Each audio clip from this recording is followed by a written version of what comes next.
Welcome to episode 40 of the Die Laugh Love podcast. Episode 40 on March 3rd, the night of the full moon. This is a major milestone for me because this is the 40th episode. And I want to thank everybody for joining me because we are going to have quite a bit of fun tonight. Now, I do want to tell everybody how these episodes work. This is a spirit gallery where I am going to channel some spirits, but I also have to tell you, if you did not participate or watch last week's episode, you will want to, because this is a continuation of that. Okay. You'll want to know that what we experienced last week on episode 39, the episode that I called Leather Jackets and Iced Coffee, that will be a continuation. Now, I also want to tell you why tonight is another very special night, because it is the last night that I will ever be 46 years old. Tomorrow is my birthday. Tomorrow I'm turning 47 years old. And I love my birthday because it is the only birthday in the entire year that is a verb in action, March 4th. And I love that inspiration. We're going to march forth through this session. Thank you, Marisol. We're going to march forth through our entire lives. Now, the other day in the mail, I do want to thank Kathleen. I'm not sure if Kathleen's on here. Sometimes she joins us, sometimes she doesn't. But in the other day in the mail, I got a gift from Kathleen. Kathleen is from, I think, Pittsburgh. And she sent me a box of Golden Girls socks.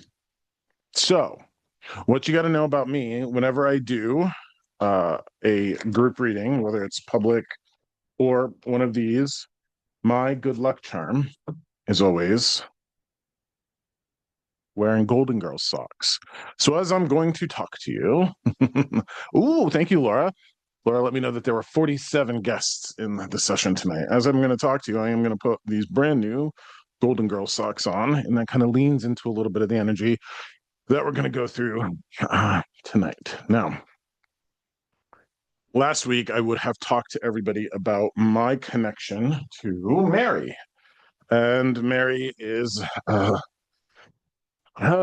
loaded term, if you will, for a lot of folks, because it does have to do with Christianity. But if you were here last night, or excuse me, last week, you would have seen that my connection to Mary is something far deeper and far older than just the last 2,000 years.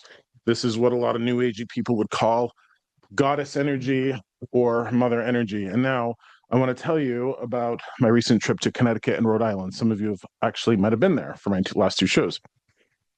So I went to Franklin, Connecticut, and then I was in Providence, Rhode Island. The wonderful thing about the Providence event was that during my live events, what I do is I bring gifts to folks, groups of gifts. And the folks in Providence, almost every single person who got gifts, they were coming from a mother who would have worked and prayed to Mary. Okay. It was a really cool coincidence. It was a very cool coincidence. But during my events, I have what I call the openers. And the openers are the spirits that come to me during the day of the event. Just like I've had some spirits with me all day today. But for Franklin, what it was a father that came to me describing how he was in his hospital bed, and he was aware, but he couldn't speak, and he was hearing his daughter yell at the people in the hospital for not taking care of him better. She was not somebody who was confrontational. She wasn't somebody who was mean or bitchy by nature at all, but she definitely did not like how they were taking care of her father. And the father, interestingly enough, saw how she was being mistreated by her sister. And this is a big part of this reading. So this woman that I was connected to, she did everything that she could to take care of her father. Her sister didn't participate in it at all, but her sister judged her and told her how she was doing everything wrong and how she could do everything better, yet never lifting a finger whatsoever. So she, the sister, the woman I was talking to, was walking around taking everything that her sister had told her, and she had taken it to heart. And the father told me, make sure that you don't get that sister anything for Christmas. And here's the funny thing, because I told the woman, I go, well, you did get her something for Christmas. And she goes, I did. It was a very hard year for me. I didn't have a lot of money, but I thought it was the right thing to do. And the father's like, no, it absolutely is not the right thing to do. She doesn't deserve anything from you. She doesn't deserve any of your energy. She is a lost cause. Lost cause. That father was watching his daughter, miserable, bitchy, selfish. And I was talking to the woman in front of, I don't know, 125, 150 people. And essentially I was telling her, I was like, well, I'm seeing you when your dad was dying and you were telling him you were going to take care of your mama. You were also dealing with this like major paperwork. It felt like a divorce, major paperwork. You were also getting hit on, like hammered by your sister. And the woman goes, well, I got custody of her kids. So after this woman who took care of her father was judged by her sister, not only judged by her sister, but gave gifts to her for Christmas, a month after Christmas, that sister told that woman she wished she was dead. She wished she was dead. So what we had there was this father who was watching this daughter suffer because the daughter had believed those stories. And the father was like, don't give my daughter, your sister, any gifts. Don't waste any energy on her. Don't help her. Don't do anything. She is absolutely a lost cause. She's going to stay that way for her entire life. She will die. She will be miserable, and she will look back on her life with shame. But that father knew his daughter was a complete lost cause. And so my goal there was to encourage that woman to not buy into the stories that her sister was giving her. And I hope that I shifted her heart a little bit. In Providence, the opener was a man who was terrified of dying. And here's why. I've never really felt this to this extent before. This man in Providence was coming through and he was showing me all these Catholic symbols that he was Catholic. He was terrified of dying because he was terrified of going to hell. He had been convinced that he was going to hell, and he was terrified of this. He did not want to die. But what he had to say is he had to say to his person in the audience, you were comforting me the entire time I was dying. You told me that God would never punish me, that I wouldn't be punished, that I wouldn't go to hell. And a woman raised her hand and she's like, that was my brother. We were very Catholic. And the thing that I had to tell her that she didn't know, but he was giving me is that he was a closeted gay man. Like he was a closeted gay man. He was worried about going to hell. He had been dealing with that forever. And he came through me to talk about how that story of dying and going to hell, worrying about that was torture. That there are people who are of a spiritual nature in this world telling people that they're going to go to hell because they had abortions, they had premarital sex, that they were gay. Those people are broken, and those people are using those systems to control and manipulate and hinder. So this man was coming through and he was terrified. I don't think I'd ever felt such a degree of terror before death. And he came through to tell his sister that she was correct, that he wasn't in hell, that he wasn't getting punished, that doesn't happen. And that was a beautiful experience for me. Being that this is episode 40, I want to talk to the current state of affairs in our world, and I want to talk to everybody about how you can find some peace.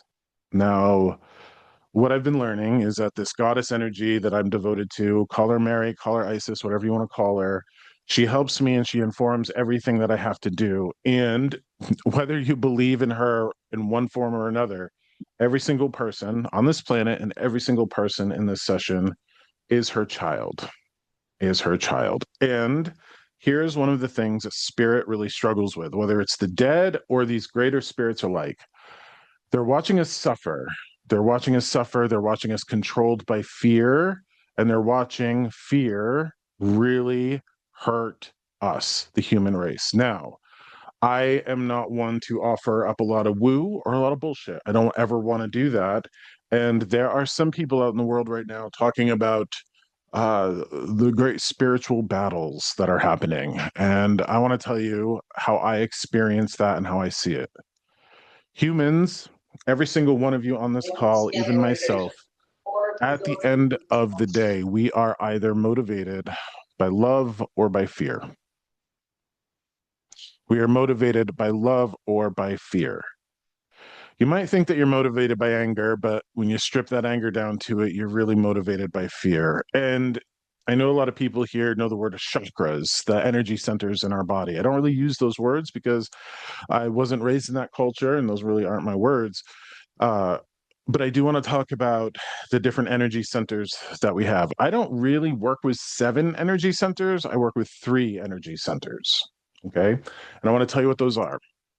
We have our lower energy centers. So think your heart is in the middle. Below your heart is your digestive system, your reproductive system, your waste system, your all of that, the stuff that really helps to keep you alive. And then your heart, and above, you could see this energy center up here. Some people would call it the throat and third eye and crown chakra.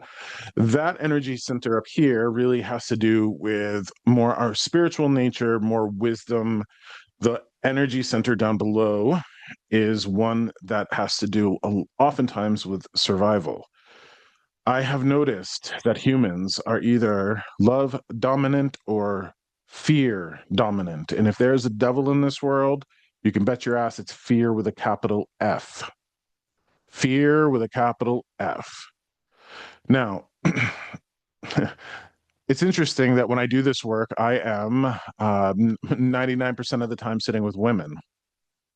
That's interesting. You can look at any crowd, you can look at this right now. 99% of my clients are women because women, generally speaking, are more love and spirit dominant than they are fear and animal dominant. I do want to remind everybody that you are half animal and half spirit. The analogy that I always use is horse and rider. Your body's the horse, your spirit is the rider. And if you're not taking care of the horse, if you're not resting it and feeding it, that is what will try to keep you alive and be the most dominant in this world. If you are looking at the great spiritual forces in our world right now at play, they're all fear based. There's not enough of this, there's not enough of that. These people are coming to get us. Oh my God, it's fear based. It's not love based at all. The great governmental forces at work in this world are fear based. Now, I take this personally because today, I'm not sure if y'all pay attention to the news, but today there is talk about the United States government uh, having this war in Iran as a way to kick off Armageddon. That it's biblically, it's divinely inspired, that we're going to war in Iran to kick off Armageddon and bring back Jesus Christ. That should scare the hell out of you. And we know about church and state and the reason why those should be separate. That should scare the ever living hell out of a lot of us because it's scary. Now, there's very little that you can do right now with the major wars and the major actions of the governments at play. Yeah, there's very little that you can do. But we tonight are supposed to talk about the battles that we're facing in our own world, in our own hearts, because we can actually do something about those. We can do something about those. And whether you believe it or not, you have the ability to combat your fears. You have the ability to defeat your fears, whether they're global, whether they're personal, whether they're social, whether they're in your family, whether they're in your heart. And it's my responsibility here to help you find a way to defeat your fears. Now, what I will do is I will say that this whole session is inspired by that goddess energy, that Mary is helping me with this. And guys, I'll tell you something, like the messages that I've been getting all day about this, I have been kind of talking back to them going, hey, I feel like I'm beating a dead horse. But I know that I'm not, because so many of you, if not every single person on this call, needs to walk through this process with me and needs to go through this. On my personal Facebook page, I shared the other day a meme that said, if you were in charge of listing all the things that that you love, how long would it take for you to list yourself?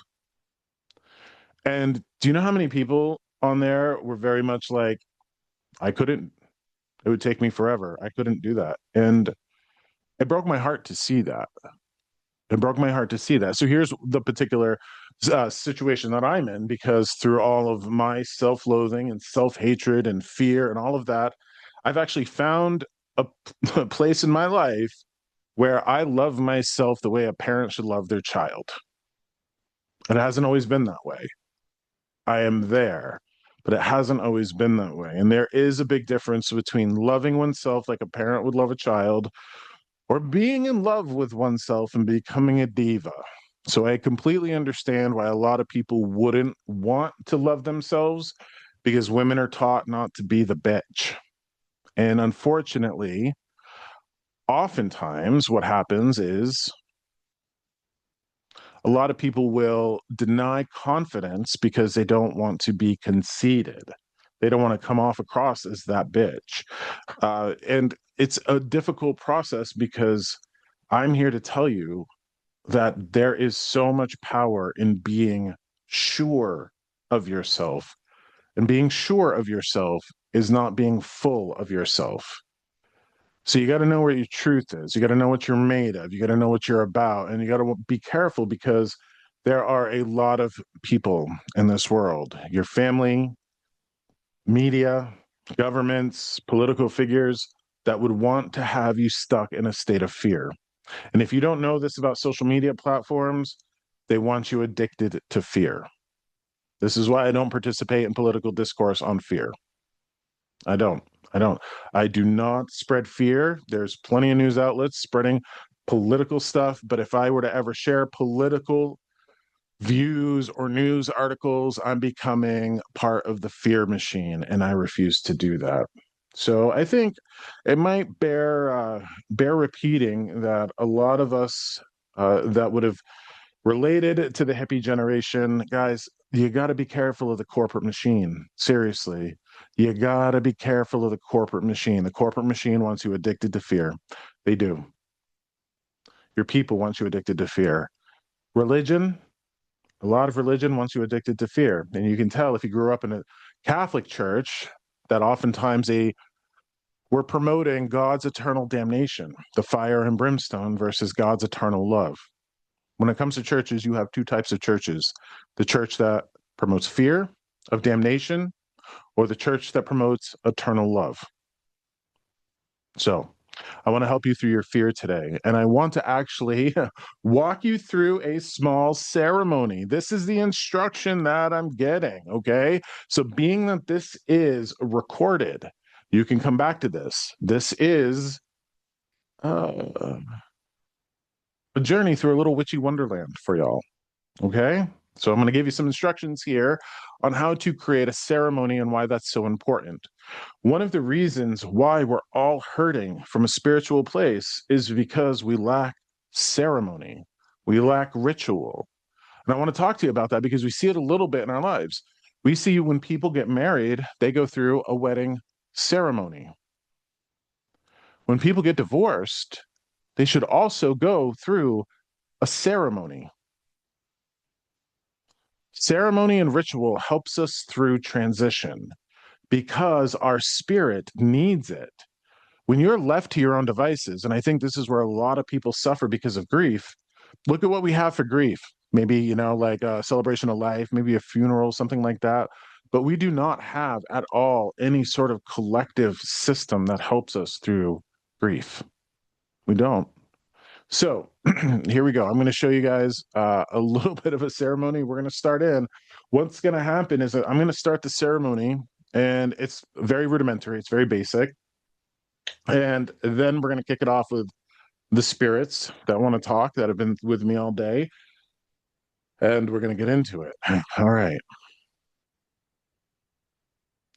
So when it comes to ritual or ceremony, anything that you guys want to do to help you through transition, to help you with a little bit of prayer magic, you're going to want just a few rudimentary things that I have here. So the first thing, maybe even the most important thing that I have found, are candles.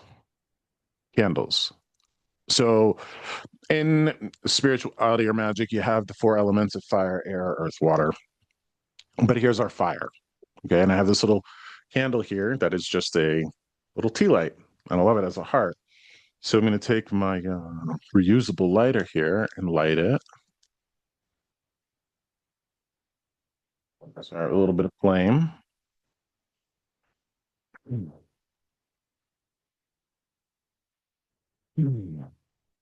can do this at your kitchen table, you guys. So then I have this wonderful mug that my bestie Maria made, and I'm going to put some water into it.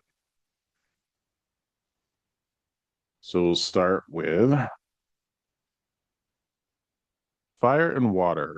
And for those of you who are interested in what this looks like, the fire is on the right and the water is on the left.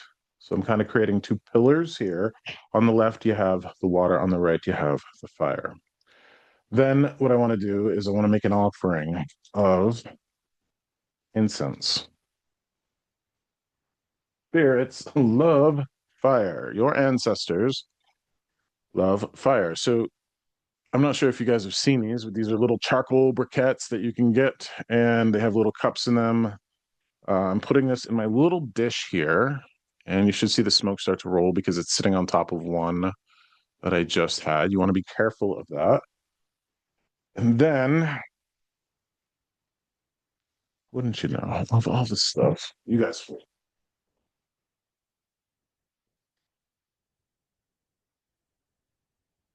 One thing I missed. I have a jug of incense from a Catholic store in Burlington, Vermont. This is for the Queen of Heaven. And so what I do is I just take a little bit of it, sprinkle it on top, make an offering. So now we have some smoke. Many of you are probably familiar with the idea of Native Americans making offerings of tobacco. I don't use tobacco. I don't even burn sage or Palo Santo. I'm going to burn those incense. And my offering of choice, you guys should love this, is maple syrup. Maple syrup. Maple syrup is made by human hands. Spirits of the land, your ancestors, any of the great angels, they cannot make this themselves. It actually takes human hands to make this. So what I'm going to do is I'm going to make an offering of maple syrup to all of our loved ones. It's interesting because the woman that's been with me today, she would have much rather have had some rotini with red sauce, which is a funny thing. So you guys can look into different cultures and different traditions about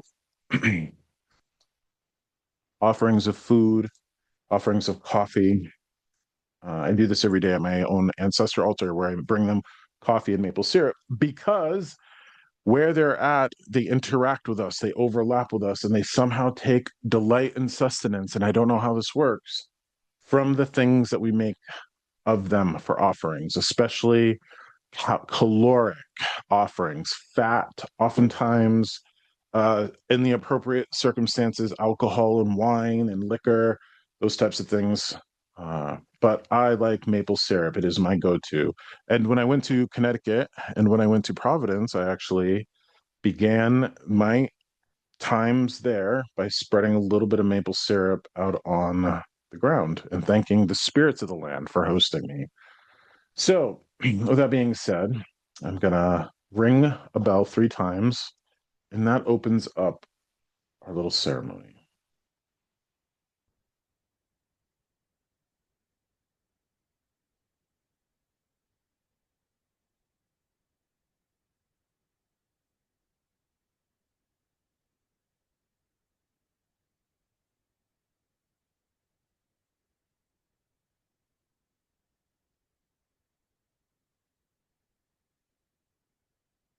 Call upon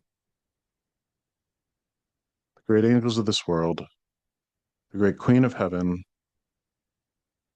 the great King of Heaven, and their holy child, the child of light. The trinity of energies that have been with us since the beginning of time, and I ask that they are present in our time here today. I am setting the intention that those who are with us today find the opportunity to set down and walk away from the heartache, the grief, the pain, and the anger that they hold in their hearts. I ask our ancestors who are well intentioned and loving to be present today to help us with that same process. I ask that my spirits guide me in making sure that the words that need to be spoken are heard, and the words that need to be heard are spoken.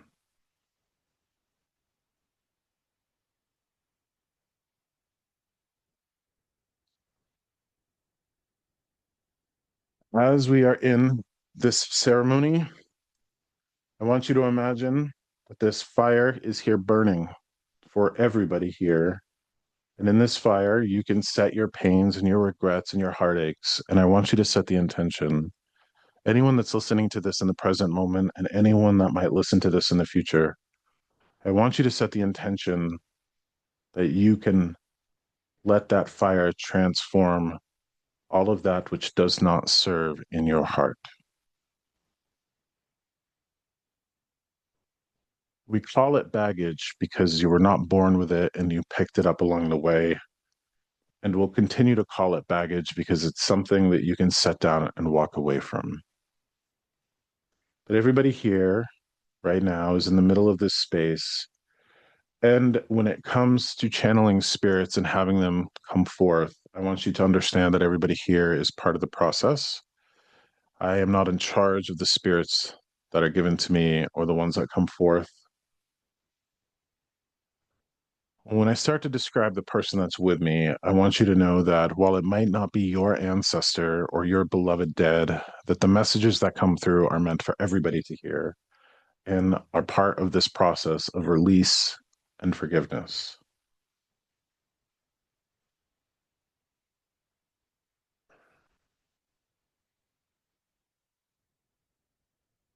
The woman that's been with me all day, she shows herself to me to be kind of fancy and kind of uppity, snooty a little bit. And those are her words. She understands that while she was alive, she did have an air of kind of looking down her nose at people. Now, I'm sitting with her in her chair, and I feel like a lamp that comes down over. I feel a side table. She would have been this classic grandmother energy of having like hard candy. Her house would have been immaculate, would have been spotless. I'm also seeing what looks like macrame plant hangers that might have had shells on them of some sort. These are old. These are from I think the 60s, maybe even 70s, 80s. These are from the last part of the 20th century. And what she's showing me is the person, you, who's in this call and who's going to be here. You sat across from her and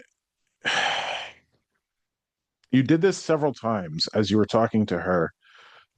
You were with a bad boy of sorts. You were with somebody who was not good. She did not like him. This is kind of one of those stories of like the wrong side of the tracks. You ended up with somebody that was on the wrong side of the tracks.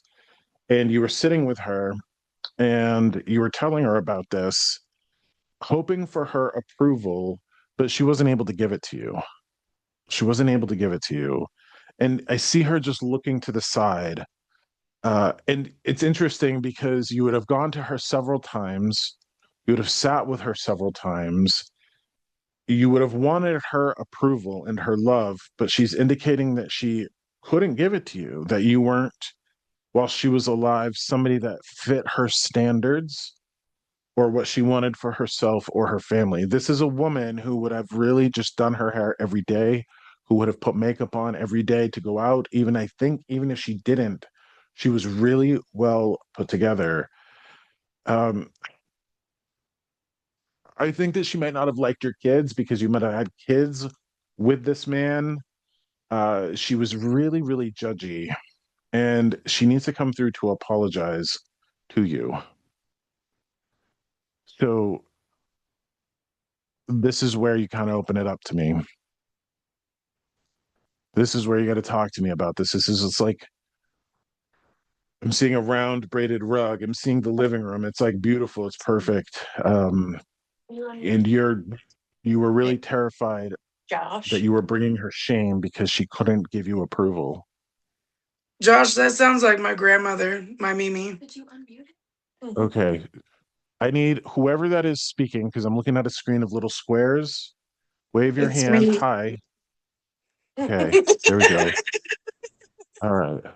So I see Missy and Faith here. All right.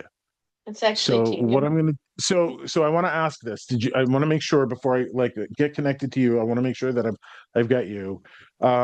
Really, really fancy, really prissy, really uppity, and turn her nose away from you, like to show her disapproval.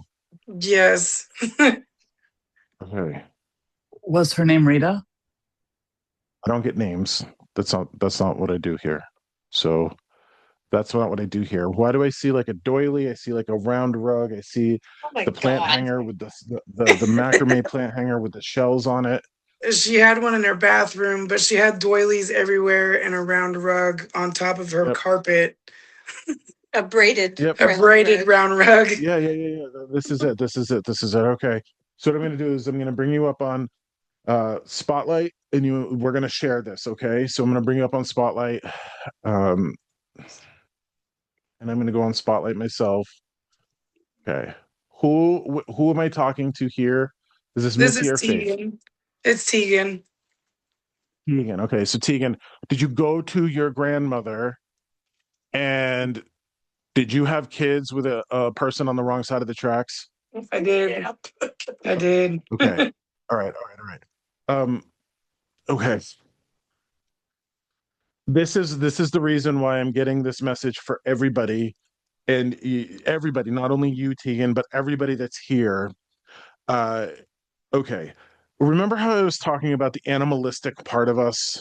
Like everything below our heart center, the digestive, like people do really funny things when they're hungry. And don't mind my crassness here. People do really funny things when they're horny.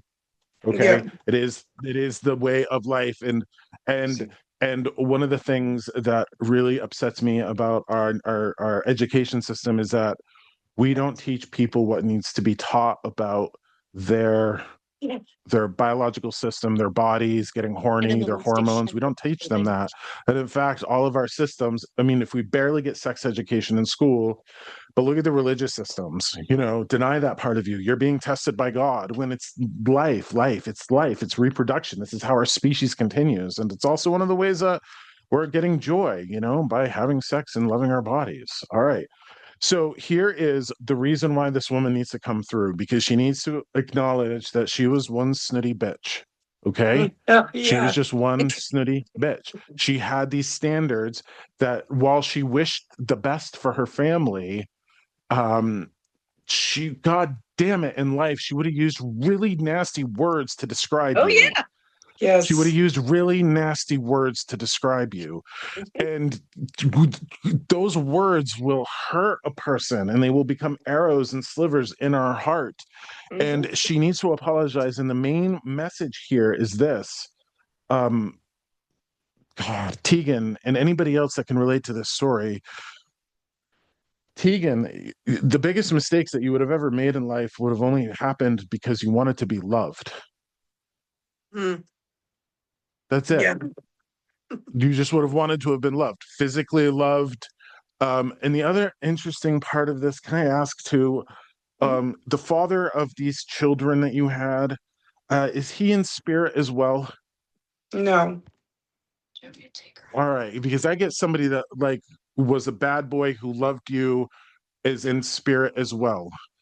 Like she has somebody who was like a romantic partner of yours who would have loved you, who would have been of that bad boy nature in spirit with her. Tommy was like my brother. Yeah.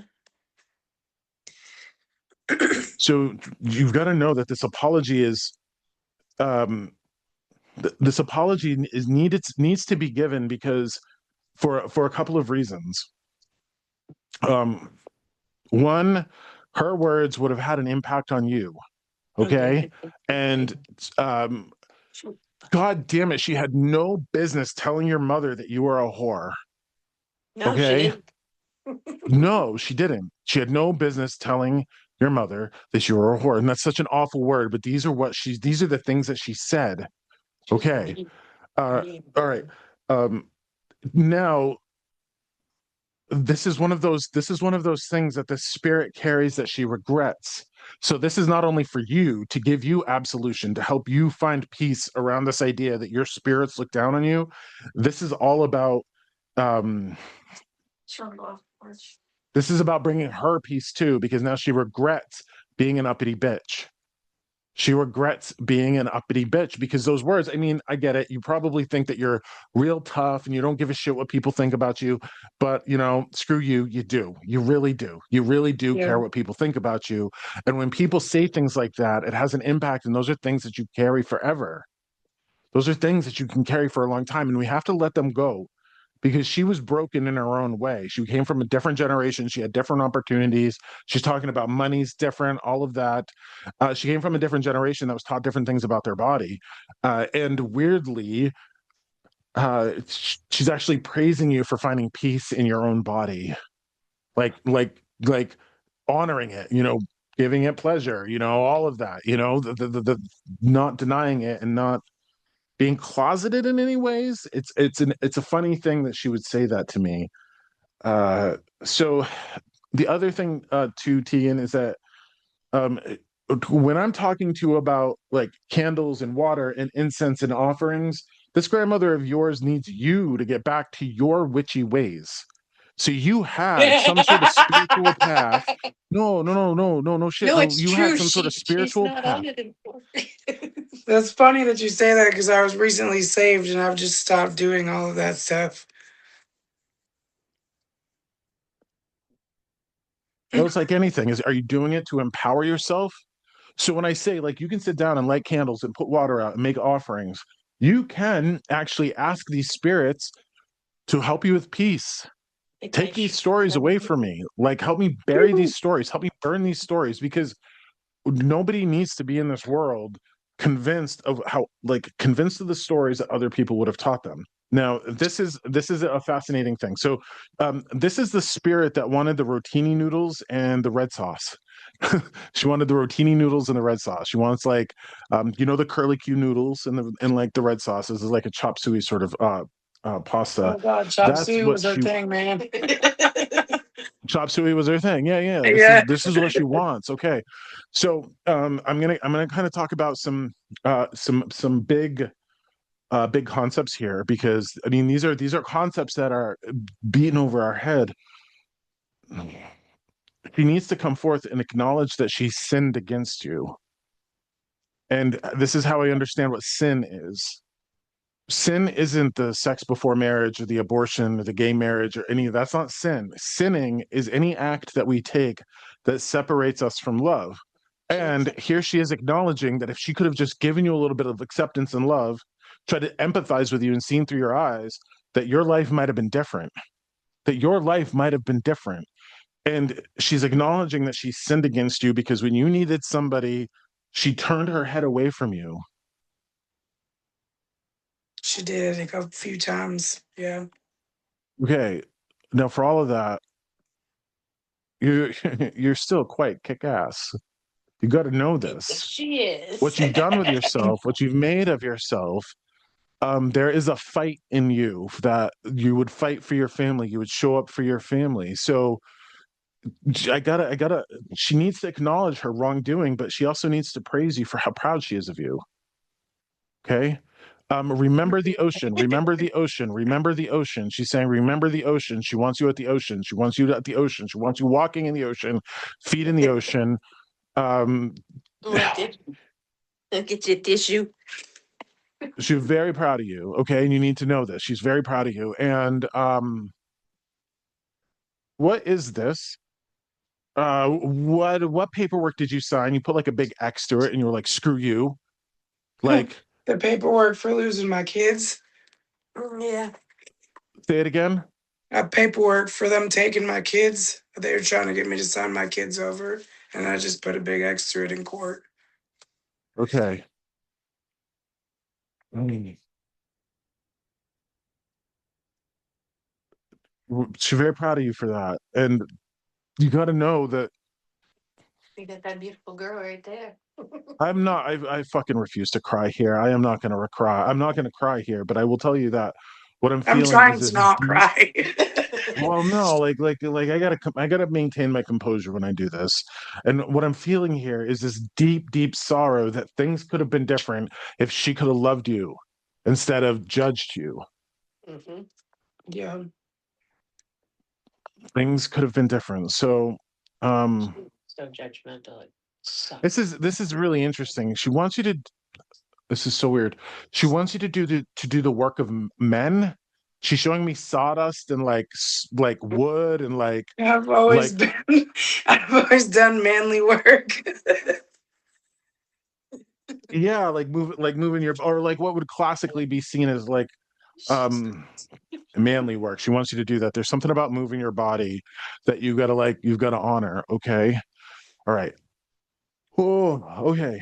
Um,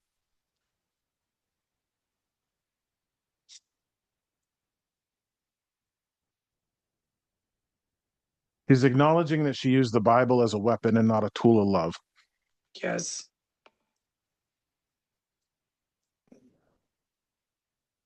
She did that a lot And towards me.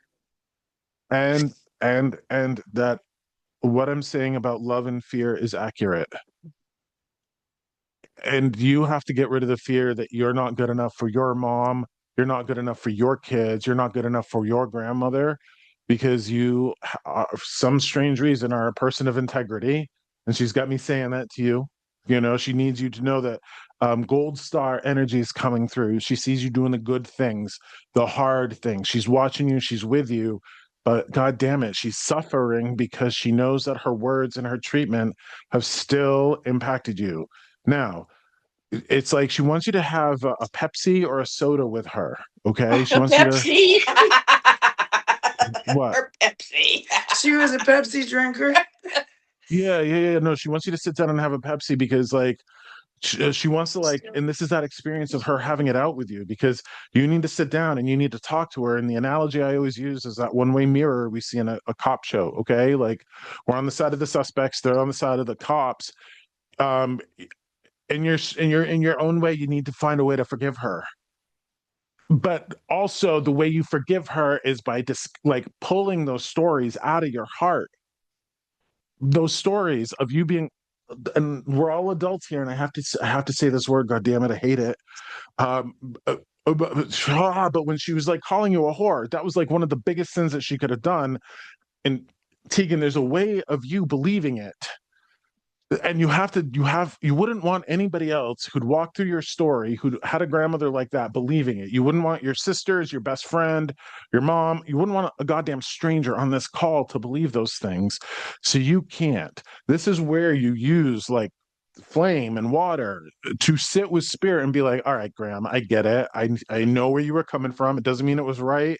I accept your apology, and I'm going to do better by myself. I'm going to not pick up where you left off. And even having this conversation, okay, uh I can feel it. I can feel you having a sense of release, okay, knowing that she sees this. Also, it's interesting, she can't get a, she's saying,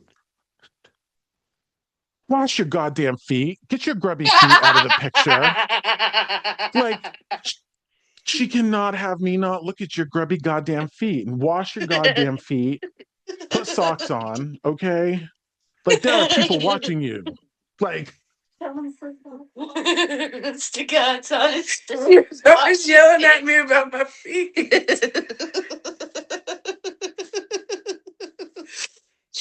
I barely ever wore shoes or socks.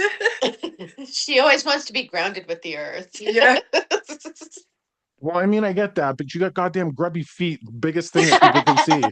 Like, You had the right. stickiest feet when you were little. Uh, uh, all right, all right, all right. This is what She she used wants to to have me hear. soak my feet in black tea to get rid of the smell on my feet when I was a kid. Also, here's something that she wants you to know. What you guys did differently this past Christmas that you haven't done in a long time, coming together in a way. She's so happy that she could see you guys do that. Is this the first Christmas that everybody was together? Me and my boyfriend and his family, yeah. Okay. I haven't done it for a very long time. Okay, she's like she likes that. All right. Also, interestingly enough, hold on. What is this? I think somebody has a picture of I think somebody has a picture of her Jesus. Yes. Yeah, hold on, hold on. Jesus Somebody the has a picture of her carpenter. Jesus. Yeah, yeah, and Megan. she's saying that you don't have to keep it up there. Like you don't have to hang it up. If you associate that Jesus with like being judged or like sinning or like, the fact that you had premarital sex makes you a harlot, any of that sort of mentality and stories we need to look at, we need to discard. And you don't need to keep it up. You can put it in a box. You know what I mean? If it freaks you out, if it's something that contains bad mojo, you can take her picture of Jesus and put her away, okay? She doesn't need it up. And if there's something about it that might bother somebody in the house or might present some weirdness, I don't know. She's just like, you don't have to keep it up. You don't have to keep it up. It's interesting though because what she okay, so what she's saying to me is that the way that y'all have fought for each other and the way that y'all have fought to come back to one another is actually the heart of Jesus. Okay, this is what she's saying. The way that you guys have fought for one another and fought to come back to one another, that's love, not fear. So there's something in you guys that has focused more on love instead of fear, focused more on love instead of fear. All right. And this is so important. Now, Tegan, if you continue to carry on thinking that you're a whore, you're lying to yourself. Okay. Also, the way that you're talking about yourself to your body is pretty awful. And this is funny for her to say it, but she's like, don't you know that plenty of men like a big fat ass? This is what she's saying. This is what she's saying. So your boyfriend must love your badunkadunk. He loves my fat rolls. Okay, just take it and accept it and love it. All right, take it, accept it, and love it. All right. Um, thank you, Marisol, for chiming in. All right. Um, Ooh, she wants y'all to be doing crossword puzzles. So this is what she's showing me: crossword puzzles, word searches. She wants you guys to be doing that. It's like honoring her, doing her thing, honoring it. But she just needs y'all to focus on peace. Okay, Okay. focus on peace in your own heart, in the lives of each other, because we don't have each other forever. We don't have each other forever. We only have each other for a limited amount of time, and we cannot be spending our one short blessed life hating ourselves and fighting with our family. I have to say these words before I let her go or let you go. Tegan, with all of her heart and all of her soul, she's sorry for calling you a whore. You need to know this, okay? All right. Thank you. I'm gonna move on to the next one. Okay. So here we go. I'm gonna all my love to you. I'm gonna take off spotlight. I'm gonna take myself off spotlight. All right. Mute. Okay, this next one is tough. This is a tough one. If any of you would have seen in my email that I sent out earlier today or any of my social media posts, I put a little girl, a little blonde girl on a steering wheel. I don't know if anybody saw that picture, but it was in my emails. It was in there. It was a little blonde girl driving a steering wheel, and she was in a car. In the car, I was like, okay, so she's not driving it because the e-brake. You could see the e-brake was pulled, and there was an adult in the passenger seat. So they were just having a picture of her. Um, okay,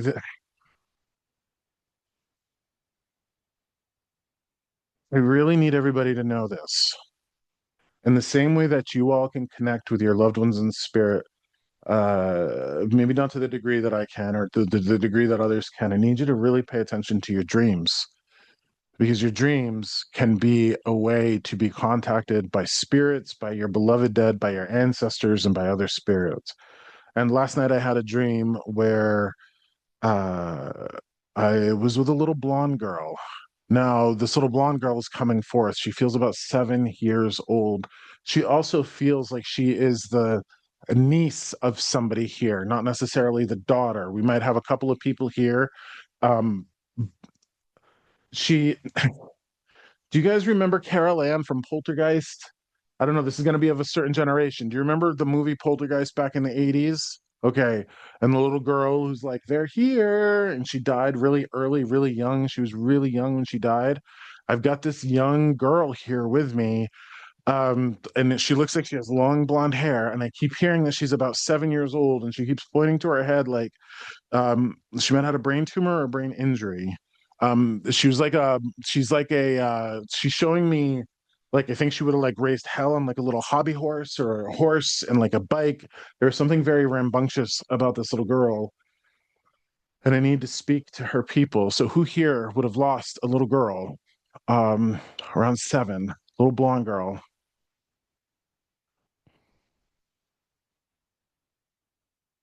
Also think in your family because this I think is like a niece.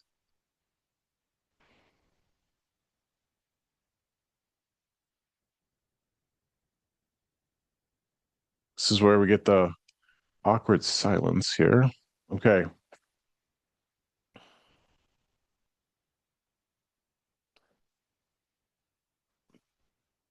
She would have loved to climb trees. She would have been rambunctious. She would have had a lot of play. She loved her pets, loved her animals. I get the impression that she has her family's animals, like cats, I think, that would have lived until like 1920 with her. There's a reason why she didn't incarnate because it wasn't her time in the family. Little blonde girl needs to speak to her people because I do think that she had a terminal illness. I'm seeing her in the hospital bed, and there was just no saving her. There was nothing that anybody could have done to have saved her. Um, who's got this person with her?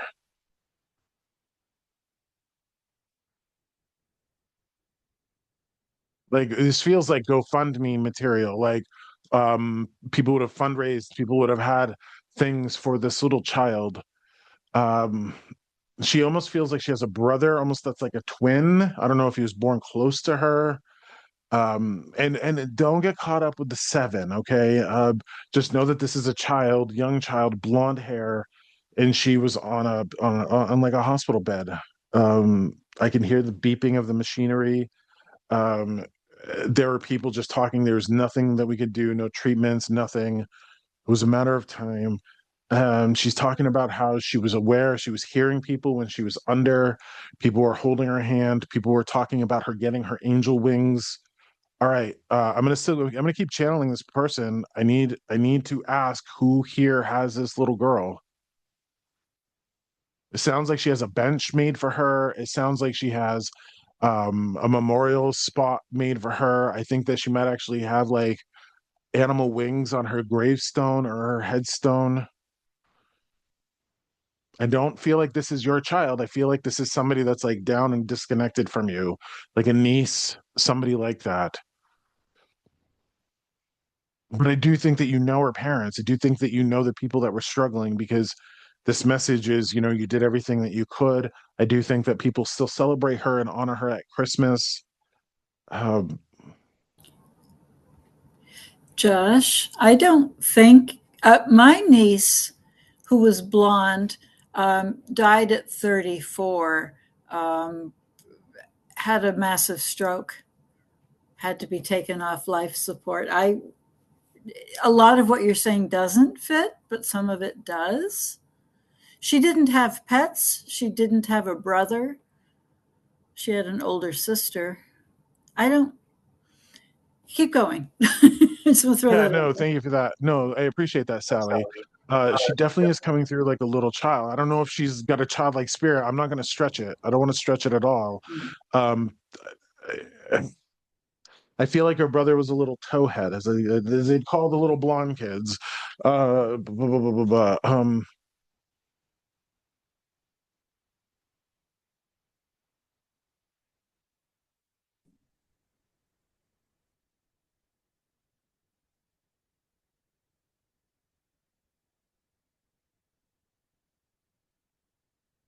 some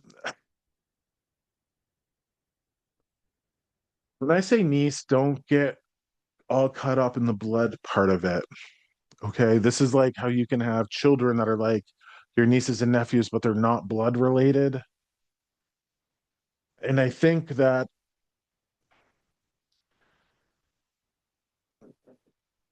please don't get caught up in the specific words. Like, this is going to feel like a niece. I had aunts and uncles growing up that weren't blood related. They were like family, friends in the way that I call them aunt and uncle. There is a mother in this world for this child who is holding on just barely. Who here knows this little girl? Hey, Josh, Elizabeth. Hi. I had a niece who passed away. She was 9, but she did not have a brother, and she was disabled. But the others, she didn't have pets or anything, but she died, and they had to take her off life support at age 9. Okay. Thank you, Elizabeth. I'm going to just ask you some questions here. The family would have had pets. Oh, no, they did not have pets. She was with animals. Like she welcomed the animal spirits into spirit after she passed. So there's an animal. I love it. Yeah, Okay. it's schmoopy, but no. Yeah. And you said that she did not have a brother. No. And Did she she have a was, cousin that was like a brother near the same age? no, because only one other sibling of mine has children, and no. Yeah. Okay. So Elizabeth, thank you for that. Stay with me. I'm Okay. just going to talk. Is there like I'm getting the smell of Italian sausage. I think the family cooked Italian sausage, has Italian sausage. I'm smelling that in the Josh. air. No. Hello. Hello, it's Angela. Hi. Hey, It Angela. I see might you. it might be me. I had a niece who was in her 30s that passed away. She does have a brother who is still living.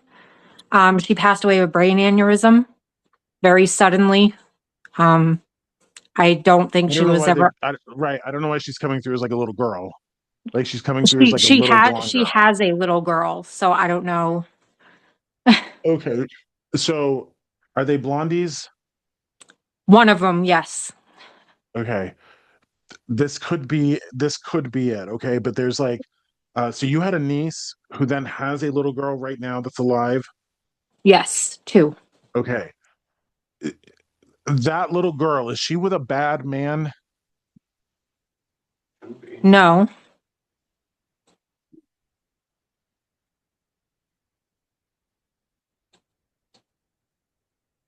The only reason I'm saying that is because when I had this dream last night and this girl came to me, I was saving her from like a bad man, like her father or somebody who was bad, and I had to like save her. She was all alone in the house.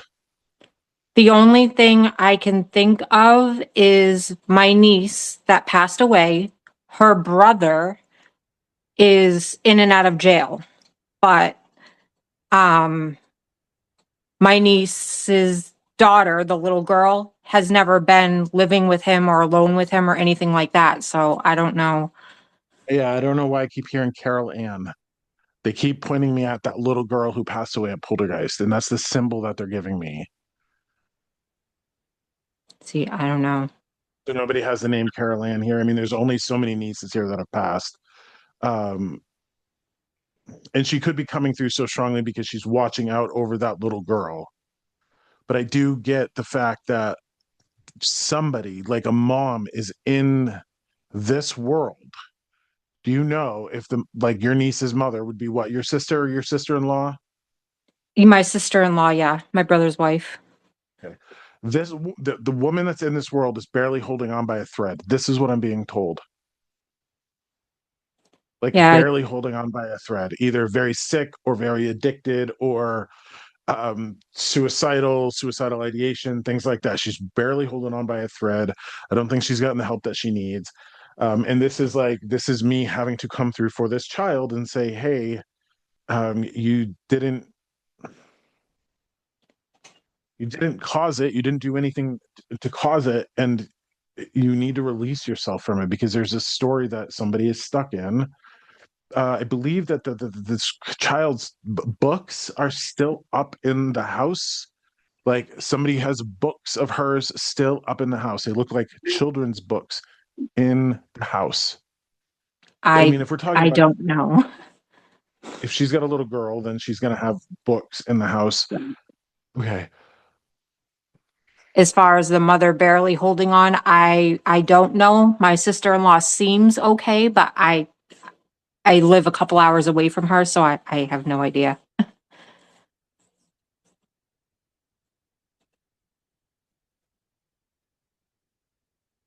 I get the impression that somebody is just not putting the pieces together, and I apologize for that. This could be one of those weird scenarios where the person who needs to hear this is going to watch us in the future. I do see her like raising hell on what looks like a hobby horse. I see her like riding like these little either rocking horse or a hobby horse. And then that turned into like a bicycle where she was like a little bit of a tomboy, and she would have raised hell. This is what she's giving me. She's showing me that somebody hung something up over her bed, like a maybe a dream catcher or something. She might have had nightmares. I'm seeing something like a dream catcher or something hung up over her bed.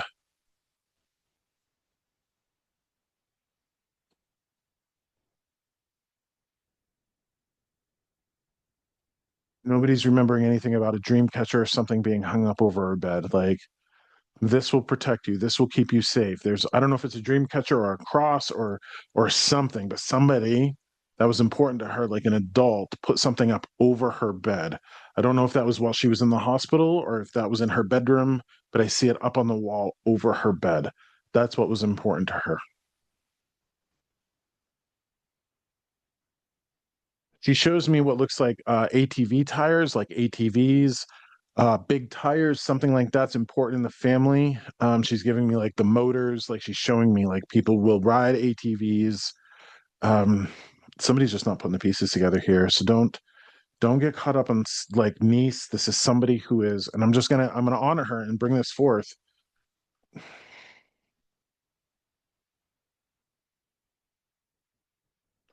You might even have babysat her.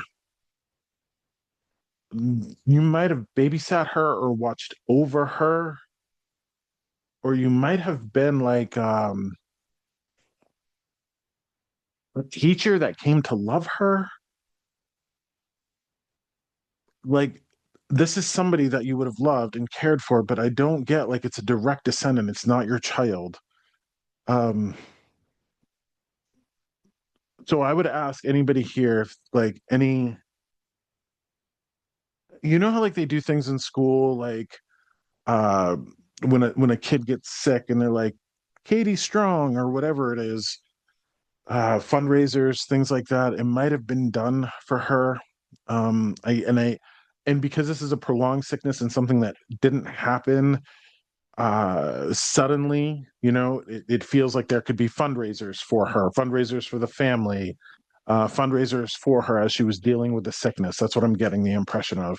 So I'm going to ask any teachers here, teachers that would have been in a school that would have had a child like this. This would be primary, elementary school.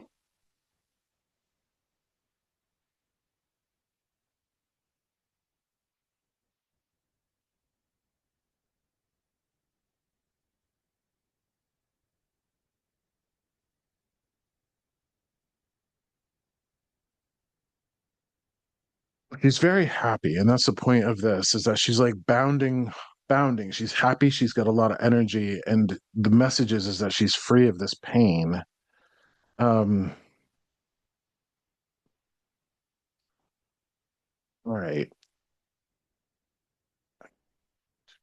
I do really get the impression that somebody here wants to speak up, but they're not. I've had three people reach out to me about their nieces, all older, who would have passed. One that has a younger daughter. Um, I am feeling like somebody doesn't want to speak up, either because they're shy, they don't want to talk, they don't want to give this message, they don't want to have this experience, they're just here to observe. Um, so what I am going to do is I'm going to give this to people here, and like,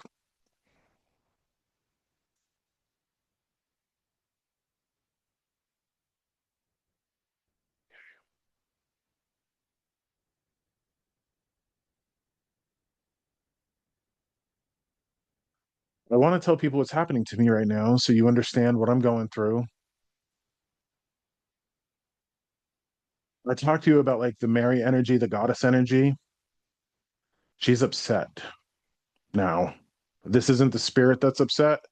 This is this goddess energy that's upset because somebody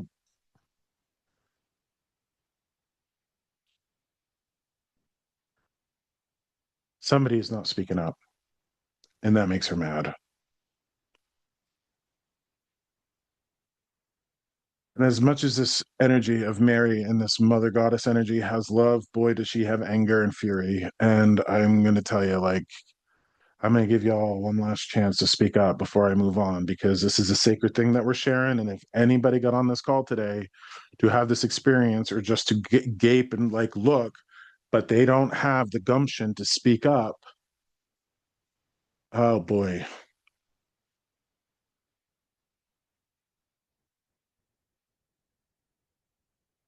We have a child here in spirit that wants to come through and pass a message to their hurting family, especially the mother who's blaming herself and who's consumed and sick. But I believe somebody isn't speaking up, and that is either one, because they're not getting it, or two, they're just being obstinate. All I can say is I would advise against that.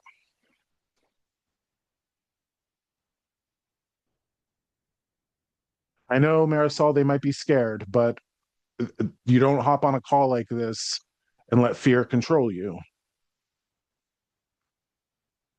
We're sharing in something sacred. I do this as it could, Deb, it could be a dark-haired girl. I might be getting stuck with like Carol Ann, the poltergeist girl, like little blonde-haired girl, little girl.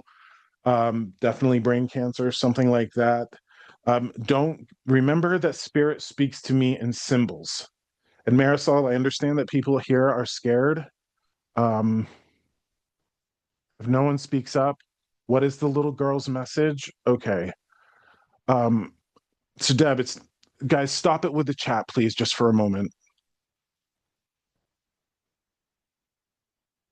I do this seriously out of devotion to these spirits, out of devotion to the dead, and trying to help people here. If somebody is here and is scared and isn't speaking up, they're dishonoring the process, and they need to hear that, because this is a sacred process. And I don't want to get angry at people, but like, if somebody's scared, then they shouldn't come to these sorts of things.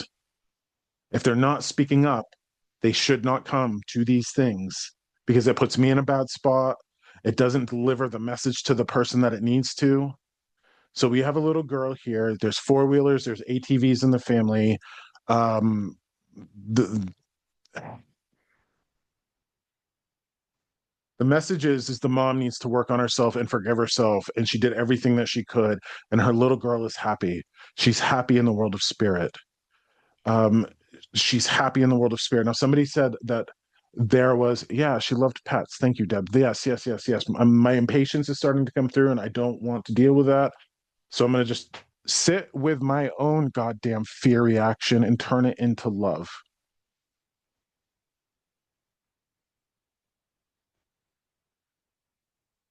Somebody chatted about a little girl being hit by a bus. Was she on life support?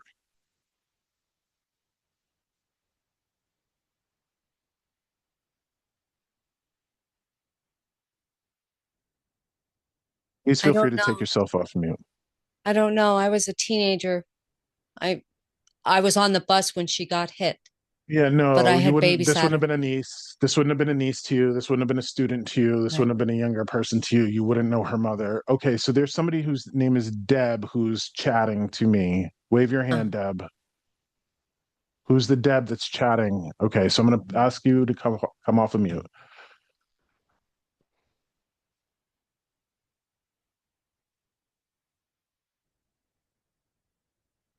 So Hi, Deb, Josh. hi, share, please. Good. I have a client. I've been doing his hair for 40 years. His daughter, her name was Caitlin, beautiful girl, very dark hair, and died of neuroblastoma in Boston, which is interesting because that's where I'm at. She was young, but she was not, but she definitely was not blonde, very dark hair. And she wouldn't have thought about me as an aunt, but her mother definitely feels like all of us, like that mother guilt, and has been sick. And so in that way I can relate. And she loved animals. In fact, all of the Caitlin's memorial shirts and stuff that are used for the Boston Marathon every year are like different animals. So and I believe in her passing, they managed her pain, and her family was there, and it was a long illness. Can I ask, do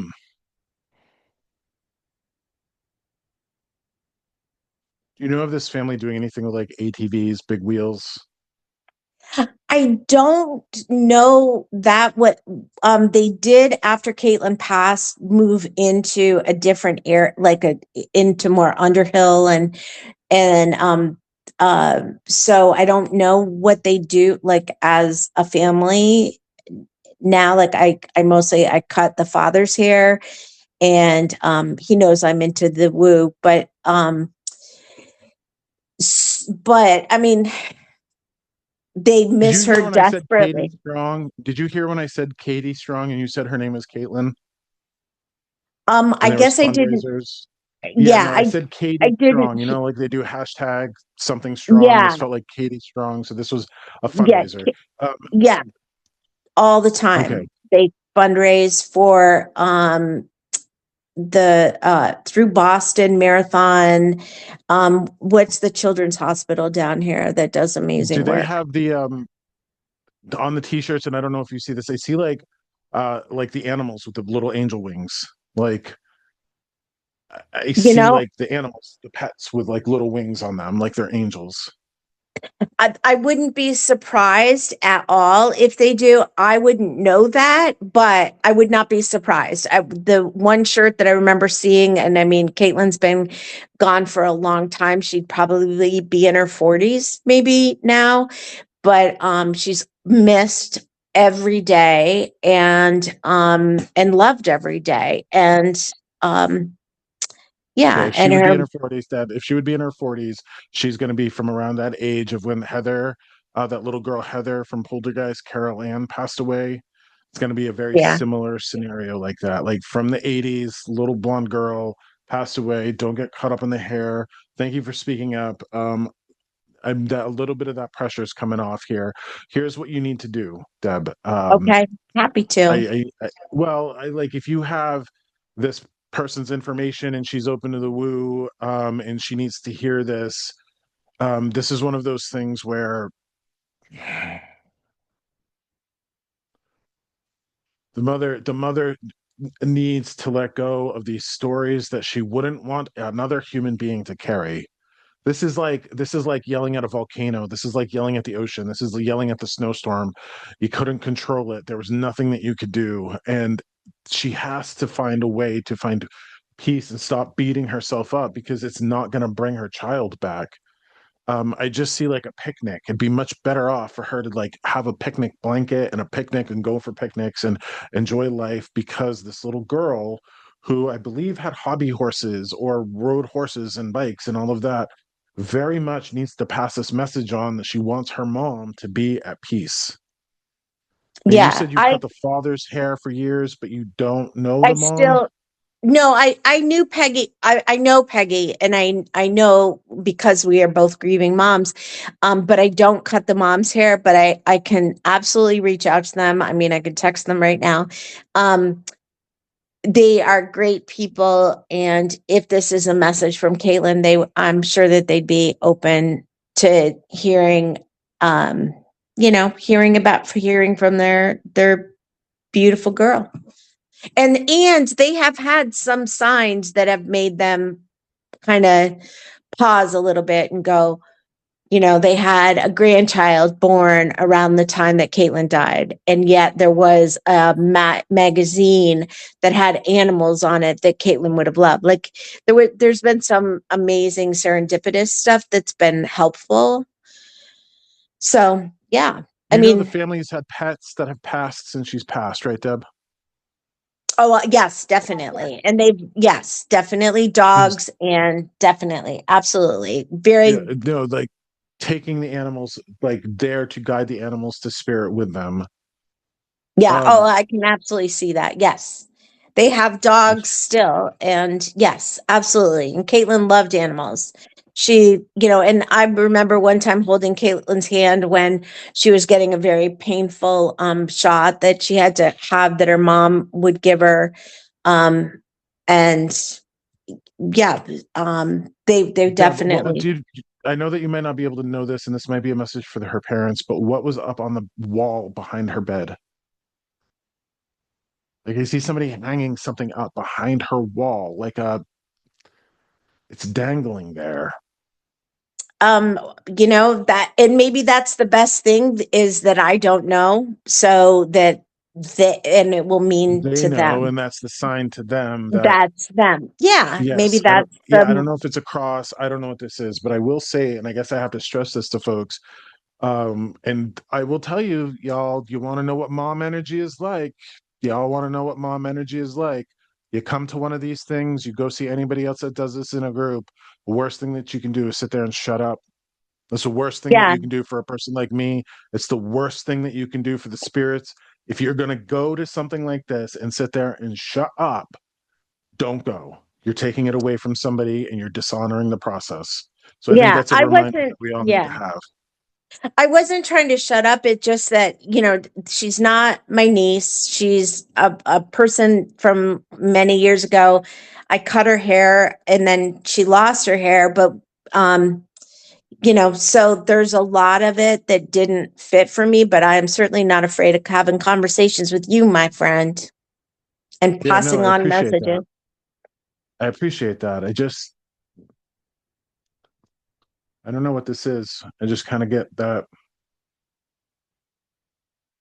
I think somebody now actually, I feel it. I think somebody now actually might be embarrassed, and most especially now will not speak up. So this is just a big lesson for the future. Now, the important part about this is that I want to like illustrate that this girl is playing. She is having fun. She's jumping. She's up and down. She's playing. She's having fun.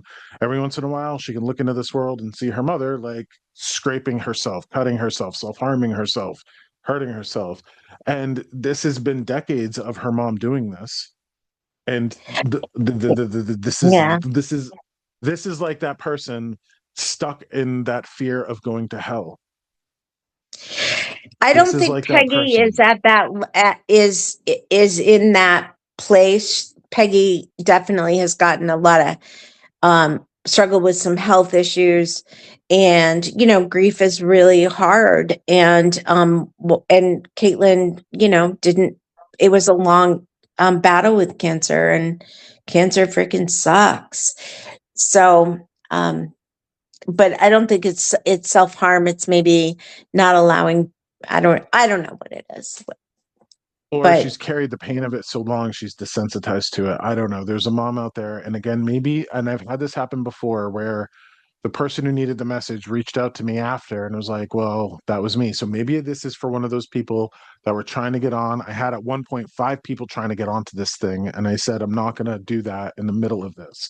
So this is a very important message, and I want to thank you, Deb, for this.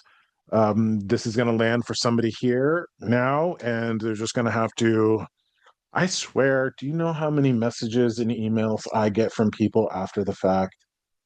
yeah, Frustrates me I'm sure to no that's got to end. be It frustrating. frustrates me to no end.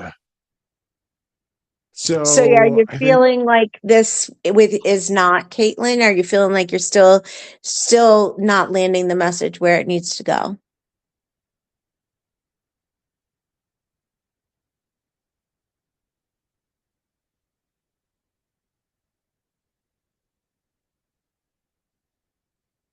I think somebody's embarrassed. And I don't know if they're still on here or they were, I don't know. You're so It's easy to be around, Josh. They shouldn't be embarrassed. well, no, it's like one of these things where I know that people don't like public speaking, and I know that people don't like sharing these types of things in front of strangers, but that's the idea of this podcast, and I don't. It's, hmm. It's You got a also have to hold of, understand that I'm not just feeling my frustration. It's yeah, not just my frustration that I'm feeling. It's the frustration of I began this episode by talking to people about the difference between love and fear, yeah. and somebody has let fear control them, and it's a shame. It's a shame. It is a shame. So hopefully the message lands. Hopefully the message can be brought to the parents. I believe the thing that was hung up on the bed, above the bed, is something that these parents still have. I think they've taken Okay. it down and they still have it, whether it's a crucifix or a cross or a Mary or a dream catcher or whatever it is, they still have it. This little girl is at peace. Her mom's not at peace. Her mom's heart is broken. I think her mom is actually, her heart is broken so much. I think she's actually developed heart problems. Like either has the beginning stages of like a congestive thing or a heart disease thing or something. I do feel like there is a physical broken heart there, that has actually turned into something physical. There's hope, though, that if this person could stop these stories, and this is, I think, the big lesson here is that we will have, we can hold on to stress and stories and turmoil so much that they can actually impact our physical health. And this is Yeah. why, if you don't know this, you should. The number one killer of women is heart disease. The number one killer of women is heart disease. And I think it's because we're not honoring the energy center. We're not honoring our processes. We're being completely unfair to ourselves. And it feels like there's a mother out there on the slow road to suicide based on this.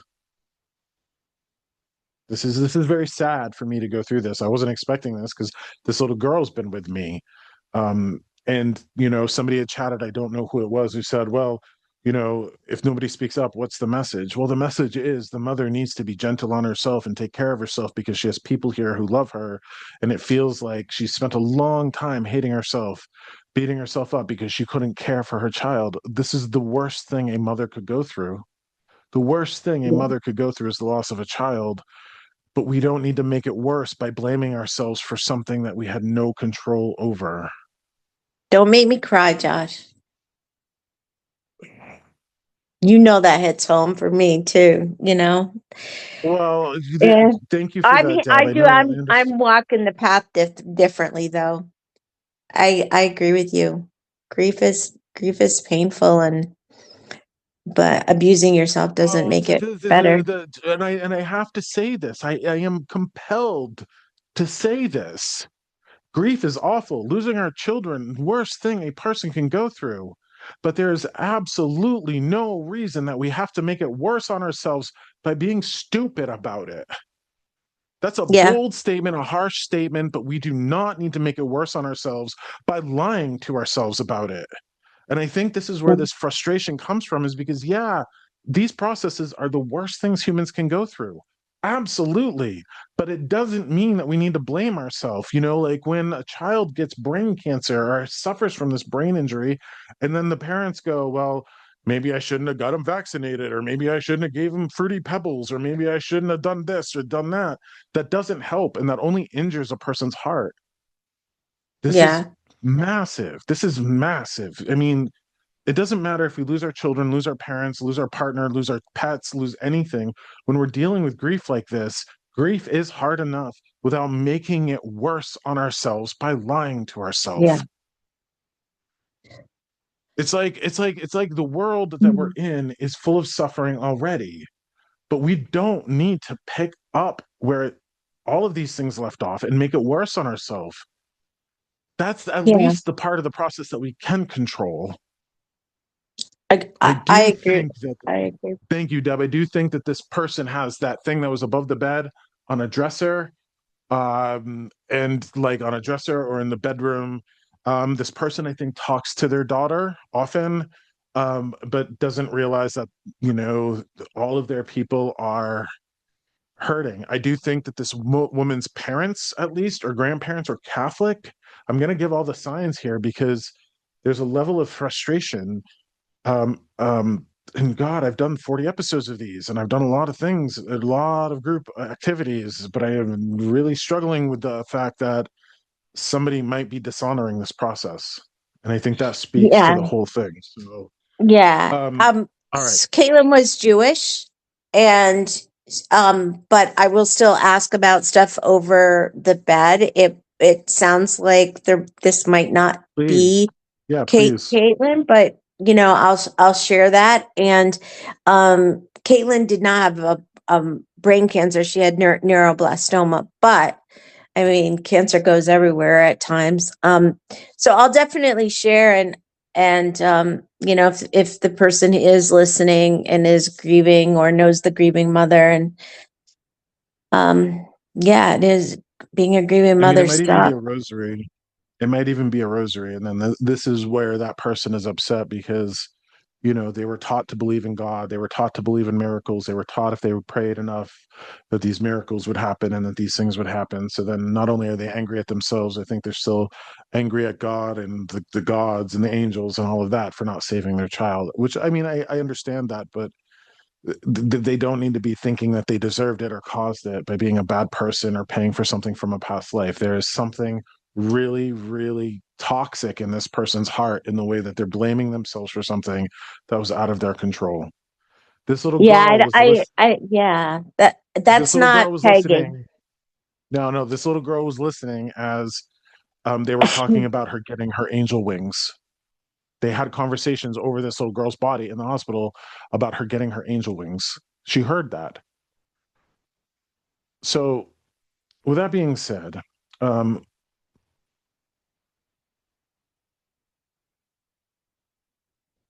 for whoever this belongs to, please take it and go with grace and bring this to the person and let that person know. Um, Also, don't ever participate in one of these things if you're not going to speak up. That is a hard and fast rule. That you're wasting time for a lot of people. There's other people on here who would love to have these spirits come through, and maybe that's the whole point of this. Maybe I had to go through this to illustrate that. All right. Um, and she's off. She's playing. She's gone. She's happy. She's just happy. She's gone. Um, she's playing with her pets. It's like in a summery field. Hey, Okay. Joel. It's Sarah. What's that? I don't know. It's a bit of a stretch, but when you were talking about the grieving mother, my sister-in-law's sister just passed last year from drugs. Um, but she loved animals. She was a vet tech. Her name was Chloe. I kind of got the K letter thing. It got me thinking. I just wanted to reach out in case it was that. It was a bit of a stretch, but No, Sarah, thank you um, for that. No, this is a little girl. okay. Yeah, this is a little girl. Okay. I appreciate everybody like coming forth, the ones that are brave enough to like come forth and speak up. Um, she's gone. She's gone. I'm gonna bring forth the next person here. Okay.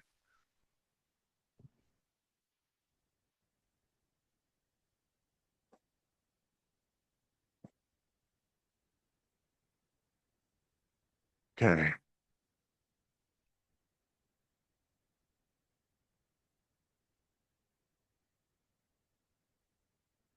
This is a really weird thing to see. This is a really strange thing to see, but I have to describe what I'm seeing.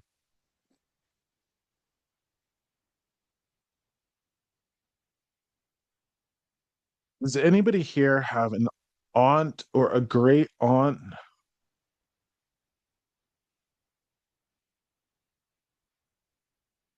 It's so weird. Who had syphilis and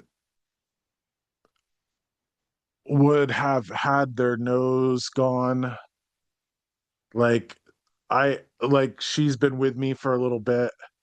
Um, I actually had to Google before this whole thing if syphilis can affect a person's nose. Apparently it can, like long-term syphilis can affect a nose.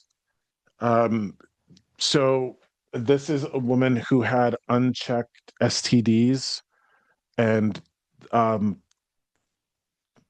didn't get them treated. On She's really coming through like she's a woman of the night. Um, Wave your hand if this is your person, if you know this person.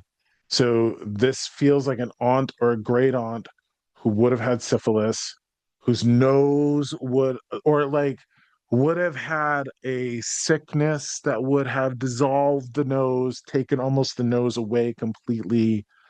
Um, she would have played cards. She would have had a hard life. This is somebody from like 100 years ago. This is why I'm saying like great aunt, somebody in the family who would have been like a dock worker, like somebody who would have been on the docks, who would have like been with the sailors, who would have um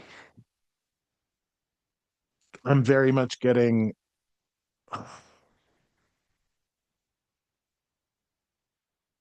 sex worker energy.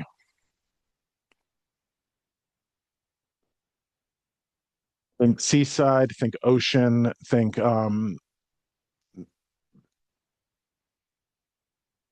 she would have been like somebody who would have played cards, like gambled and smoked and drank and hoot and hollered. You might not know her as like a sex worker, but she was that in life. It might have been just a mystery or it might have been like a rumor. But this is like somebody from maybe even the Great Depression.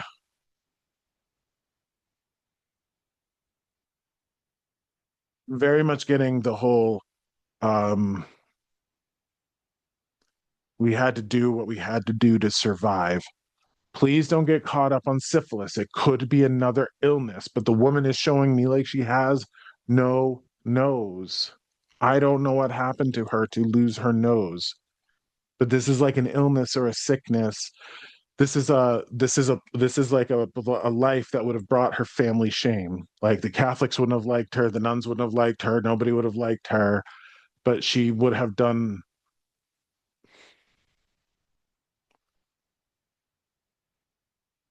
she would have done God's work. This is what she's telling me.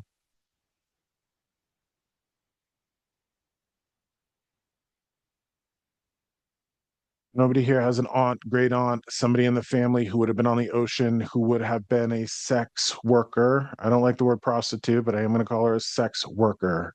Josh, this Hi. might be my great grandmother. I'm not sure. Yeah, I'm gonna need more information, and I don't know a lot about her life. But she was a mother who gave my grandfather to her sister, and she was known to go down to Boston a lot and hang out with and smoke and drink and do all that. And we were wondering if she was a prostitute because she changed her names multiple times. She changed her name like 3 times. And we know Do she you know went back anything and about her? forth. She Do you had, know anything no, about her that's the thing nose? that's throwing me off is the nose. I don't know if she had diseases or not. It's the nose thing. But my grandfather had cancer in his nose, and he had half a nose. It was my grandfather. And her grandfather was the son of her? Yes, that she abandoned. Yes. Okay.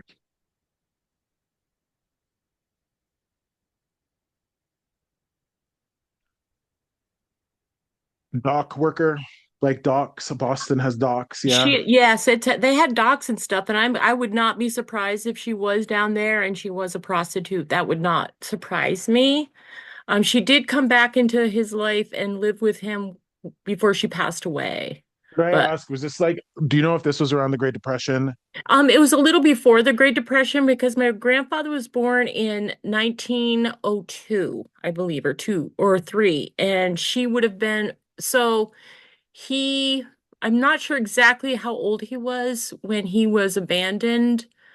But it probably was around the 20s, in the 20s, I would imagine, because he was a young man by then. You know, regardless if it was the Depression or not, you know, here's the thing.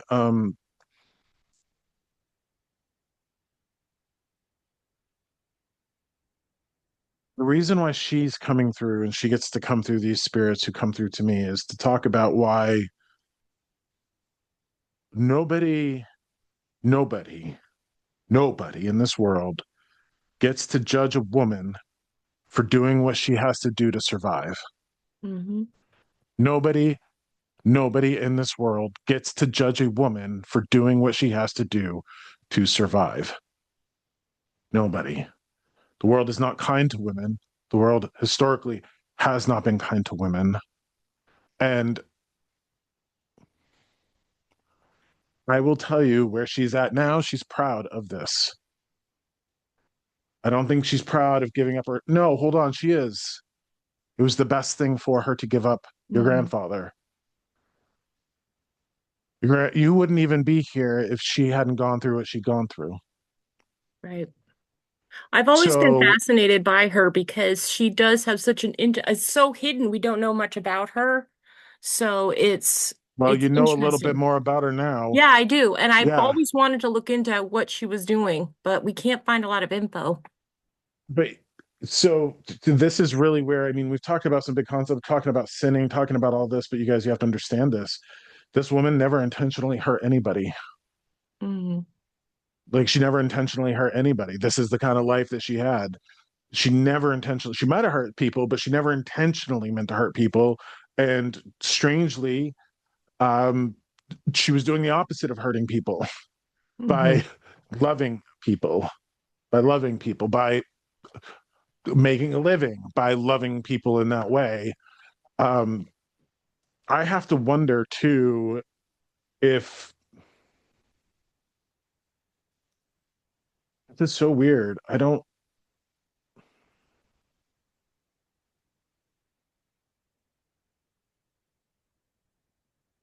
that cancer is not hereditary. I know that that's not that sort of thing. Like your great grandmother couldn't have had, you know, passed that down to her son in that way. But there is this idea of like she's kind of taken responsibility for it in a weird way. So I don't know why this is. I don't know if she actually passed down an illness to your grandfather. You know, if she was sick with Right. something when she gave birth to him and he needed antibiotics when he was born or something like that. I don't know, but there is a little bit of guilt of something pass on to the son. Okay. Well, So he was 78 when he died. I think he got the cancer probably mid right. 60s. No, but like what Okay. I'm saying is like she could have in utero given him something, Right. and then it was something that him as like a little baby could Oh, have healed. gotcha. Okay. Or they could have Mhm. like doctored him through it or what have you. I do have to say, okay, and this is a very strange thing for me, this whole full circle thing with excuse me, talking to the young woman at the beginning of this whose grandmother actually called her a whore, and now we Mhm. end with an actual prostitute, like a sex worker, somebody who would have survived based on that sort of work. We don't get to judge those people. We don't get to judge them. We don't, because we weren't handed their life. We weren't handed their life. This is like that idea that people judge addicts. Nobody should be judging an addict because we weren't handed their life. Everybody Mhm. thinks it's a willpower thing, or it's not. It's a disease. This woman weirdly is proud of her life because at the end of it, she could look back on it and go, "I didn't hurt anybody intentionally. I didn't cause anybody pain." And the interesting thing is, like, I think she was hurt, like abused. I think that she was hit and like with straps or belts and she was abused, but she never did that. She did the opposite of that. So even this life of her being selfish, is really important to speak to, because even that selfish life of her giving up her child, she didn't have to die and look back on her life and go, I intentionally caused pain. She Right. wasn't responsible for any of that. Also, she's really responsible for some damn interesting stories. I know. Okay. Very Yeah. damn interesting stories. So Yeah. that's a gift. That is a gift. Okay. Here's the point of all of this. I need everybody here to think about their regrets and their shames and their guilts, whether you've lost your people, whether you're carrying around this idea that, oh my God, I had sex before marriage, or God forbid, you're carrying around this guilt of having an abortion. We don't get to judge people. And these sorts of things, you have to understand, are not what they're looking at in the afterlife, and you're not going to regret them when you pass. It's the intentional pain, it's the intentional hurt. Like the grandmother who called her granddaughter a whore. Like she has to regret that because that granddaughter is carrying that around and taking that personally. These are the actions. These are the actions. So I need everybody here to do me this favor, and this is so big. I need you to think about the ways that you're unkind to yourself, the way that you talk about your body, and the way that you talk about your past, the way you talk about your regret or shame or guilt. And I need you to think, and I need you to look at this Zoom screen here, and I need you to look at a square that you do not know. I need you to find somebody in this session that you don't know. And I need you to imagine that that person is carrying that guilt and that weight. And I need you to imagine what you would tell that person. I know that everybody here, their hearts can go out to the moms who blame themselves for their children's passing when they have nothing to do with it. And I want to tell you this. Everybody wants to think that the land of spirit is all peace and happiness and puppies and rainbows. It absolutely is not. That grandmother came through in the beginning because she could see how her behavior, her words still carried weight even many years after her passing. You need to understand you have a choice to tell yourself these lies, or you have this choice to tell yourself what you would tell a stranger. And the point of this is, and whether you believe it or not, your soul is divine and full of love. And if you just gave yourself you could find peace. You could find peace. You could have peace for the rest of your days. I want you to think about that woman. And Christine, I need you to really understand this. Like a great grandmother of yours, this sex worker, Mm-hmm. she didn't have regret about giving up her son. I hope she doesn't. And the thing is, she fascinates me, and I just wish I could find more information about her because you're right. She was divorced. I know her husband took off. She didn't have a support system that I know of, so this does not surprise me. I just wish I could honor her more, or like think, not honor her so much, but just like get more of her information because what does compel women in the 1920s to leave their children? And the thing is, was she doing this because she didn't want to? But now you're giving me a different perspective because in our family, it's kind of like, well, she just left him to go become a party girl. And that was the rumor. And and I feel sad for that because I think you're right. I have her mirror. I have one of her mirrors that she used to use. And we have the same middle name.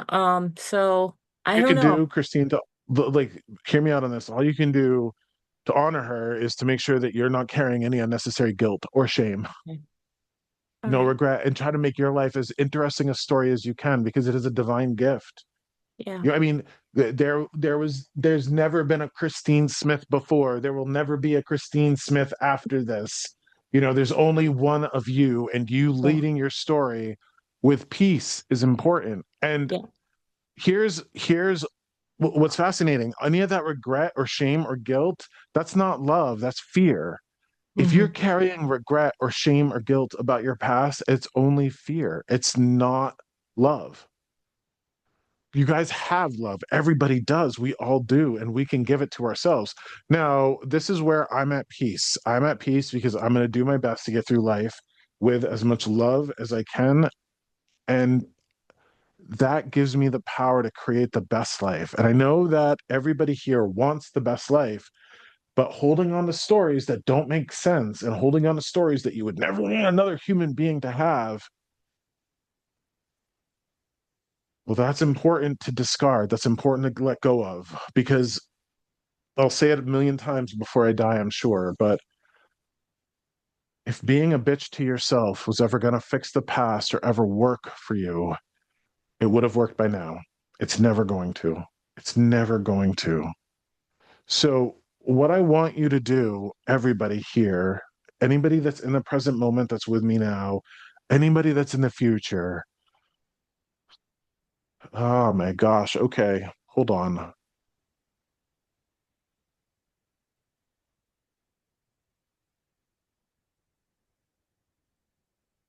I feel like there's a woman on this call right now, and you don't even have to talk to me about this. I am going to speak to you because I can't get through this call without I'm kind of being pushed to talk to a woman on this call with 3 children. These 3 children, you would have had, you might have a different father for every one of these children, or you might have had that whole, like, the divorce messed them up, or I messed up my kids, or uh and I think that your kids are resilient and tough and strong and good people. I'm trying to talk to a woman with 3 children here who believes that she messed her kids up and that she was, possibly a harlot or a whore for having 3 different fathers of 3 different children or whatever it is. I'm trying to speak to everybody here who's carrying this unnecessary guilt and unnecessary regret around. And listen, guilt can serve us if it makes us not do a thing again that we would have done once that would have hurt somebody. The classic example is like if you are drunk driving and you get into an accident and you hurt somebody, well, guilt is going to serve you making sure that you don't do that again. But if you're guilty because you had 3 different children with 3 different fathers and you would never want another woman to feel guilty about that, then you have to ask yourself, how does that serve you? Where does it come from? Why do you feel that way? And what good does it do to feel that way, especially when your kids all turned out great? So I feel like the weight of somebody's heart is lifting here, and that's important. Being that we are in ceremony with spirit, and we have to honor them and honor us and honor this process. I want you to see this as a moment of magic, that you can come before the altar that we created here, and that you can take this little candle and this little flame and pass. Marisol, the children, I'm sure, are grown, functioning adults. Yes. Um, Functioning adults. They're good. They're good kids. They're good kids. But it doesn't make sense. So everybody here, we have the faculties of our brains. Not only do we have the faculties of our hearts, we have the faculties of our brains. And we really need to check in with these boulders or these balls on a chain that we're dragging around that don't make sense. And I think there's a level of frustration here because this is what separates us from the animals, you guys, is our brains, our intelligence, our intellect. This is what separates us from the animals. Being smart with our guilt and the stories that we tell ourselves. We do not have to be unintelligent with this. But again, that's your free will if you are. If you feel like you are going to pay some cosmic debt or, appeal to a creator spirit, a god, or anything like that, I mean, that's your choice. If you want to drag yourself over the coals for the rest of your life when you would never want somebody else to, that's your choice. Nobody here is making you, nobody here has to. You don't have to.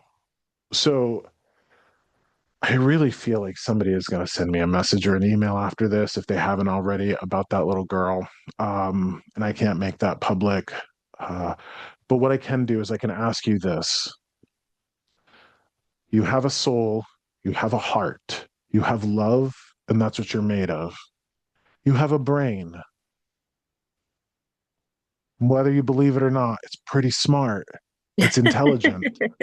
When you bring those faculties to bear, your heart, your soul, your spirit, and your brain in an intelligent, rational way, you get to have the best life. Could you imagine me walking around beating myself up because I was born gay? You know how many people are out there doing that right now? You know how many people are out there closeted, homosexuals, taught by a world that they're awful, disgusting abominations, and they're continuing on with that story when it doesn't make any sense and they wouldn't want anybody else to? All right, I'm not going to do that. I'm going to have the best life. This is my divine right. This is your divine right, but it's your choice. So please consider leaving your stories here, lighting a candle with a little cup of water, burning some incense, talking to your spirits, and letting go of those things that don't serve. Guys, this is the full moon. This is when we let go of those things that no longer serve. Go out and talk to the moon. And from an ancient archetypal place, that is the goddess energy. You're looking at the moon, you're looking at an entity, you're looking at a spirit. This is the goddess. So give me a birthday present, would you? Tomorrow's my birthday. I'm gonna be 40 goddamn 7. I love it, and I'm so excited to have all of these years behind me. Give me a birthday present, please. Give yourself peace. Let it go. Oh, Jen. Hi. Thank you for that. All right. So Jen apparently was in Providence with me. Yes. And she says the curtains have been cleaned. I started this event out with her by seeing curtains with stains on them, and I had to bring stain cleaner for somebody who had curtains with stained curtains. And her mom wanted her to clean the curtains. Yeah, and they are. Thank you.